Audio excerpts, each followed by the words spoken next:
10ஆம் தேதி ஜூன் தொடர்ந்து தாக்குதல் உக்ரைனுக்குள்ள பல பகுதிகள்ல நடந்துகிட்டு இருக்கு. அதாவது ரஷ்யா வந்து பாத்தீங்கன்னா, ஆப்பரேஷன் ஸ்பைடர் வெப்போட ரிவெஞ்ச் அட்டாக் ஆன் த வேன்னு தான் சொல்லியிருக்காங்க. அப்ப இப்பல்லாம் நடந்துட்டு இருக்கிறது அப்படிங்கிற கேள்விகள் வருது.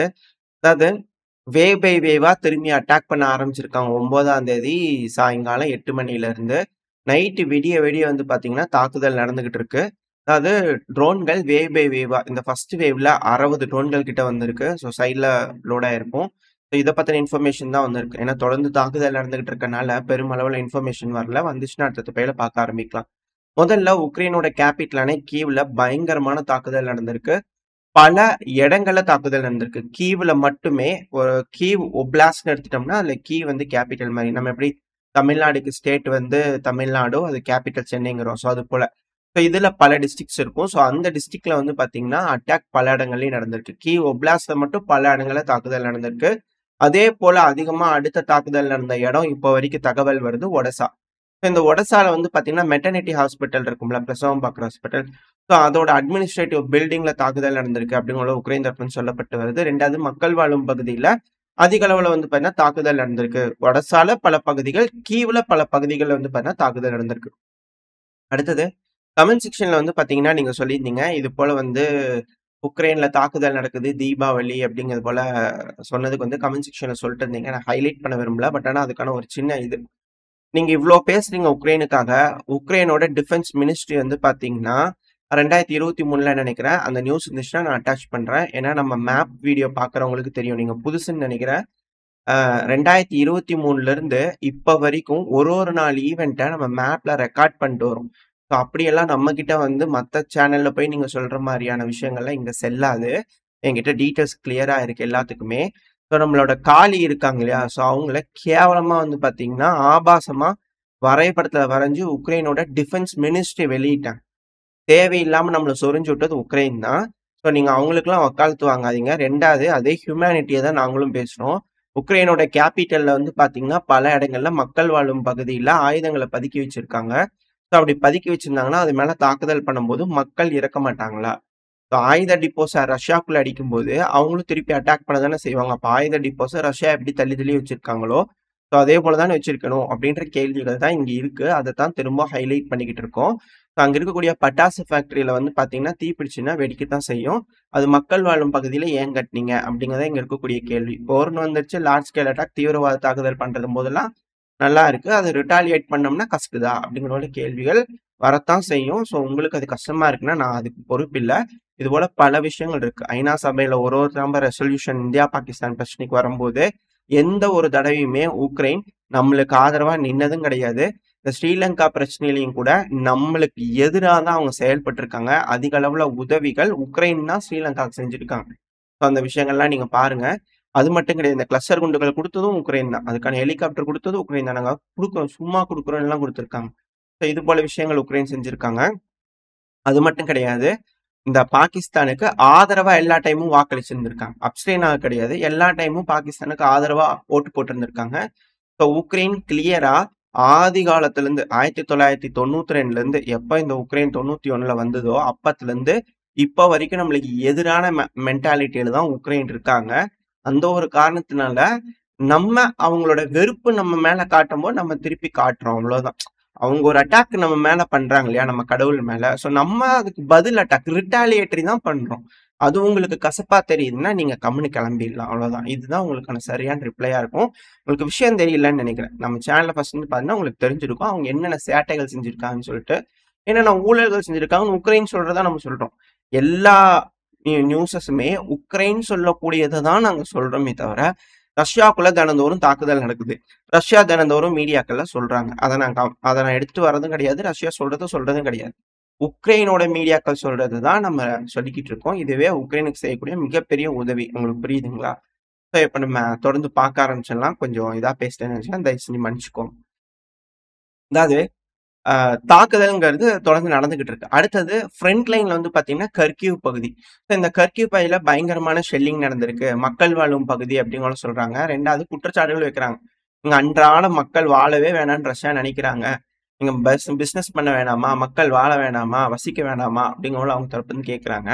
நீங்க போய் உள்ள அடிக்கிறீங்க. அப்புறம் அவங்க பஃபர் ஜோனுக்கா, சேஃப்டிக்கா வந்து செய்யும்போது இந்த இந்த வெளியேற வேண்டியதானே!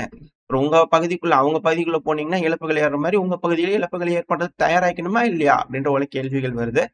ஸோ இந்த பகுதியில வந்து பார்த்தீங்கன்னா, ஹெவியான தாக்குதல் பண்ணிட்டு இருக்காங்க shelling. At the same time Sumy, பக்ரோஸ்க், அடுத்தது கர்ஸ்க். ஏன்னா உக்ரைன் வந்து பார்த்தீங்கன்னா, டெட்கினோ பகுதியில வந்து அடிச்சிட்டு இருக்காங்க இல்லையா கர்ஸ்க்குள்ள. ஸோ இந்த இடத்துலலாம் பயங்கரமான ஒரு அஃபென்சிவ் ஆப்பரேஷன்ஸ் இருக்கு. அட்டாக்ஸ் ஹெவியா நடந்துகிட்டு இருக்கு இருதரப்புலயும். ரொம்ப அக்ரஷனா இருக்கு அப்படிங்கிறது போல உக்ரைன் தரப்புன்னு சொல்லிட்டு இருக்காங்க. ஸோ இருதரப்புலயும் மாறி மாறி களத்துலயும் சரி, உள்ளயும் சரி, மக்கள் வாழும் பகுதியிலயும் சரி, இருதரப்புலயும் மாறி மாறி அட்டாக்ஸ் பண்ணிக்கிறாங்க அப்படிங்கிறதுல மாற்று கருத்து இல்ல. இதுல இழப்புகள் உக்ரைனுக்கு அதிக அளவுல ஆயுத டிப்போஸ வந்து பார்த்தீங்கன்னா குறி வச்சு ரஷ்யா தரப்பு வந்து அடிச்சுக்கிட்டு இருக்காங்க. ரஷ்யா அதத்தான் குற்றச்சாட்டா சொல்றாங்க. மக்கள் வாழும் பகுதியில அதிக அளவுல ஆயுத டிப்போஸ பதுக்கி வைக்கிறாங்க. எங்களுக்கு வேற வழி தெரியல. அவங்க எங்கள தாக்க ஆரம்பிச்சுட்டாங்க. ஸோ அதனால நாங்க ரிட்டாலியேட் பண்றோம் அப்படிங்கிறது போல ரஷ்ய தரப்பு வந்து சொல்றாங்க. அடுத்தது கிரமடாஸ்க். இந்த கிரமடாஸ்க்லயும் பயங்கரமான தாக்குதல் நடந்திருக்கு. அதாவது ஷெல்லிங் பக்கத்துல தான் இருக்கு. ஃப்ரண்ட் லைனுக்கு பக்கத்துல தான் இருக்கு. ஏன்னா ரேஸ் டு கிரமடாஸ்க். ரஷ்யா இந்த கிரமடாஸ்க பிடிச்சிட்டாங்கன்னா, டொனஸ்கோட 90% லிபரேட் பண்ணிட்டாங்கன்னு அர்த்தம். ஏன்னா மிக பெரும் சிட்டி ஸ்லோவியான்ஸ்க், கிராமடாஸ்க் இதெல்லாம் பக்கத்துல ட்வின் சிட்டிஸ் மாதிரி மாபெரும் சிட்டிஸ் எல்லாம் ஸ்ட்ராங் பண்ணது ரொம்ப ரொம்ப கஷ்டம். ஸோ அதுக்கு பின்புறத்துல வர்றதுக்கு தான் இந்த லிமன் பகுதியில் ரஷ்ய தரப்பு வந்து ட்ரை பண்ணிக்கிட்டு இருக்காங்க. அதை நம்ம ஆல்ரெடி மேப் வீடியோல பார்க்கும்போது இந்த ஸ்ட்ராட்டஜிஸ் எல்லாம் பார்த்துருப்போம். ஸோ இப்போ இந்த இடத்துல கிரமடாஸ்க்ல பயங்கரமான தாக்குதல் நடக்குது. அந்த இடத்துல சர்ச் பக்கத்துல ஷெல்லிங் பண்ணிட்டாங்க அப்படிங்கிற குற்றச்சாட்டுகள் உக்ரைன் தரப்புன்னு சொல்றாங்க. அங்க பயங்கரமான தீ விபத்துகள் ஏற்பட்டிருக்கு அப்படிங்கிறது போல. இப்போ ஃப்ரண்ட் லைன்ல இருக்கக்கூடிய அம்யூனிஷன் டிப்போ மேல ரஷ்ய தரப்பு வந்து தாக்குதல் பண்றாங்க அப்படிங்கிறது போல புரிஞ்சுக்க முடியுது. அடுத்தது அப்படியே அமெரிக்கா கிட்ட போயிட்டோம்னா, அமெரிக்கா தரப்புல இருந்து அமெரிக்காவோட அதிபரான டொனால்டு ட்ரம்ப் அவர்கள் பல நபர்களோட அதிருப்தியா இருக்கிறார். முதல்ல ஈரான், அதுக்கப்புறம் அமெரிக்கால இருக்கக்கூடிய கவர்னர் கெவின் அவர்கள் மேலேயே கலிபோர்னியாவோட கவர்னர் கெவின் அவர்கள், அப்புறம் மேயர். ஸோ இவங்க மேல எல்லாம் பயங்கரமான வந்து பார்த்தீங்கன்னா, அதிருப்தியில இருக்கிறாரு. அதுவும் ஃபர்ஸ்ட் அமெரிக்காக்குள்ள பார்த்துடலாம். அவர் என்ன சொல்லியிருக்கிறாருன்னா, நீங்களாம் நன்றி கடன் பட்டிருக்கணும். நான் இந்த நேஷனல் ட்ரூப்ஸ் அனுப்புனதுக்கு நன்றி சார். அதாவது நீங்க சூர்யா பாஸ் சார்ன்னு சொல்லியிருக்கணும். ஆனா நீங்க வந்து பார்த்தீங்கன்னா, அத சொல்லல. அதுக்கு மாறா தப்பான விஷயங்கள பரப்பிட்டு இருக்கிறீங்க. ரொம்ப மோசம். கரெக்ட் ஆயிக்கோங்க அப்படிங்கிறது போல வந்து பார்த்தீங்கன்னா, ட்ரம்ப் அவர்கள் சொல்லியிருக்கிறார். அது மட்டும் இல்லாம, கெவின் அவர்கள் ஏதாவது பம்பு பண்ணாருன்னா, அவரையும் புடிச்சு ஜெயில்ல அரெஸ்ட் பண்ணிருவேன் அப்படிங்கிறது போலலாம் ட்ரம்ப் அவர்கள் தரப்புல இருந்து ஸ்டேட்மெண்ட்ஸ்லாம் நம்மளால பார்க்க முடியுது. ஏன் இந்த இடத்துல வந்து இப்படி இவங்க 2 பேத்துக்கு முட்டிடுச்சுன்னா, நேஷனல் செக்யூரிட்டி ஃபோர்ஸ் 2வது மெரைன்ஸ் வந்து பார்த்தீங்கன்னா, 700 நபர்கள் கிட்ட ராணுவ படைகள உள்ள இறக்கியிருக்காங்க. ஸோ ஒரு ஸ்டேட்டுக்குள்ள ராணுவ படைகள் உள்ள வந்ததுன்னா, இப்ப எப்படி நம்ம உதாரணத்துக்கு கம்பேர் பண்ணி சொல்றேன். இப்போ ஒரு ஸ்டேட்டுக்குள்ள வந்து பார்த்தீங்கன்னா, ராணுவ ஆட்சி வந்ததுன்னா, அந்த ஆளுகின்ற ஆட்சி வந்து பார்த்தீங்கன்னா கவிழும் இல்லையா?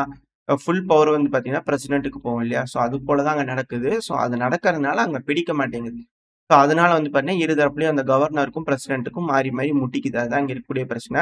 பட் ஆனா புரொடெஸ்ட் வந்து பார்த்தீங்கன்னா, ஓரளவுக்கு கட்டுப்பாட்டுக்குள்ள கொண்டு வந்தாச்சு அப்படிங்கிறது போல சொல்லப்பட்டுட்டு வருது. நைட்டுக்கு அப்புறமா அதாவது ஜூன் 9 நைட்டுக்கு அப்புறமா ஓரளவுக்கு புரொடெஸ்ட்லாம் கண்ட்ரோலுக்குள்ள வந்துருச்சு அப்படின்னு போல சொல்றாங்க. ஃபோர்ஸஸ் பெருமளவுல அமெரிக்கா தரப்புலருந்து டிப்ளாய் பண்ணிக்கிறாங்க. இதுல ஒரு வேடிக்கை என்னன்னா, அந்த புரொட்டஸ்டர்ஸ் இருக்கிறாங்க இல்லையா? இந்த விமியோன்னு சொல்லிட்டு செல்ஃப் டிரைவிங் டாக்ஸி இருக்கும்.